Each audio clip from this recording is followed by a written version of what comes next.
So you've got your lens, but with so many different focal lengths, how do you choose which one to use? That rhymes.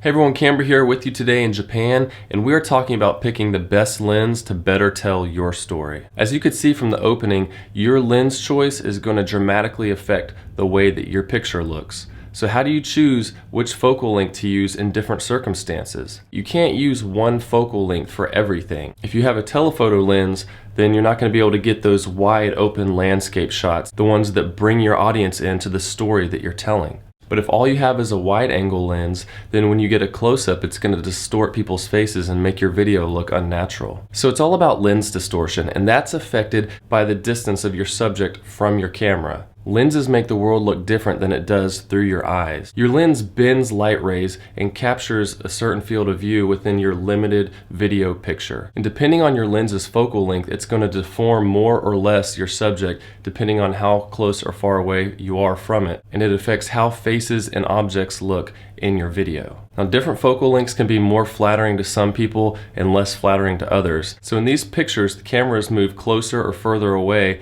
to keep the subject's face the same size in the frame. And what happens is the face distorts as you get to those wider lenses, and as you get to the telephoto lens, the face gets flattened. And also what you can see is with the wider angle lens, there is a lot more separation from the background, and as you get up to the higher focal lengths, the background compresses into your subject.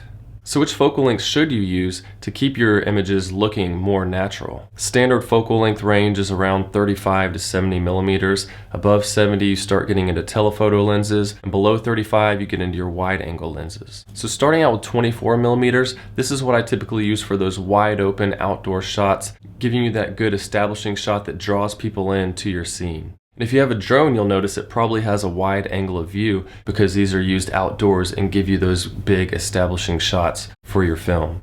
And the wide angle is also good if you're indoors in a small space so you can show off a wider portion of your scene. Now moving up to 35 millimeters, I really like this focal length because I can still get a wide angle of view and start getting into closer things without getting too much distortion. Then moving up to 50 millimeters, this is one of my favorites that I usually have on my camera almost all day long when I'm shooting weddings. It's great for getting those close-up shots, a lot of the distortion's gone for people's faces, getting details. It's what I learned with, so I'm used to how it looks. I like using it for most of my shots. So getting above 50 millimeters in the 70 millimeter and 85 millimeter range is one of the best for people's faces. It gives it one of the most natural looks for most people. And then getting into the hundreds and above, I never really use those except at weddings or live events when you're wanting to get in close to what's going on, but for obvious reasons, you can't have your camera right up in the way. So all these different times to use different focal lengths in general, using the wide angles for open establishing shots or using the higher focal lengths for people's faces to make them look more natural. These are all just techniques to follow because there is no rule that you have to use a certain focal length in any certain way. Your choice in focal length is going to determine how people perceive the world